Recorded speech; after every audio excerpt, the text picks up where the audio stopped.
which left a mark more persistent than your own ones did. The thought sent her calves itching, and she slipped one leg out from under the duvet, looked at the scars which she'd discovered reacted to cold weather more than hot, irritated when she was tired or run down or emotional, like they were psychic wounds rather than physical ones now. 36 individual puncture marks stabbed into her legs as one of her former colleagues detonated a bomb vest packed with shrapnel, wanting a swift and glorious end to his racially motivated terror campaign. She still thought about him, but not so often and not so brutally. At least the scars were finally beginning to fade, helped by some mossy-smelling oil she had bought at the Chinese herbalist in Westgate Arcade. She knew they'd never heal completely, though, and the prospect of showing her skin still filled her with dread. Adams didn't mind. He had scars of his own, and when they were together, the backs of her legs were the last thing either of them considered. It wasn't a good enough excuse to get her out of trouble if Riggott did find out about them. We're fucking because he's the one man I trust not to judge the state I'm in. The DCS might feel a flicker of sympathy, but rules were rules, and like most people who broke them, he wouldn't hesitate to punish anyone else who did the same. Worry about it when it happens, she told herself, burrowing back down under the cover. They had been careful. She didn't work directly under him. This was an easily containable situation as long as they kept it casual. The shower went silent, and a few minutes later he returned to the bedroom, snagged his jeans off the floor and stepped into them. "You need to get a cleaner," he said. "There's so much limescale on that shower door, it looks frosted." "I don't want someone going through my stuff." "Mel, if you don't get a cleaner in here soon, it won't be safe for someone to touch your stuff. You'll need a fucking decontamination company." It wasn't like the place was actually dirty. A bit messy, maybe.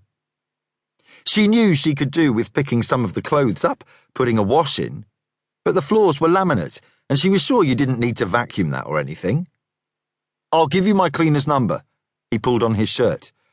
"You'll have to tidy up before she comes round, though." "Might as well do it myself, then." He sat down on the bed to put his shoes on. "Or you could call your mum. I'm sure she'd love to keep tidying up after you. Give her a key. She can come round whenever she wants. She might even do your washing." "Shut up." Ferreira aimed a lazy kick at his shoulder. "What's the rush, anyway?" "Dead jogger in Ferry Meadows," he said, retrieving his phone. "Strangled." "It's your serial rapist?" "It's his stamping ground." A look of contempt twisted Adams's face. "Early morning, lone woman with her earphones in. Yeah, I reckon. Can't say we weren't expecting the bastard to escalate, but I thought we had more time. Fuck. It's only been a couple of weeks since the last one." Ferreira frowned, seeing how edgy he was. "They get sloppy when they escalate. Might be you find something this time." "Maybe." He started out of the bedroom, stopped on the threshold. "I'll call you later, okay?" "Sure." The front door slammed, and she lay back, staring up at the ceiling. He was going to be raging tonight. They'd discussed the case already, spent hours talking it around, and part of her thought it was unhealthy how quickly they'd settled into a routine of venting at each other, something slightly sick that minutes after the sex was over, their minds turned to crime. The other, less moral part of her had already realised the sex was better when it came off the back of a bad day. All of that anger and frustration looking for an outlet.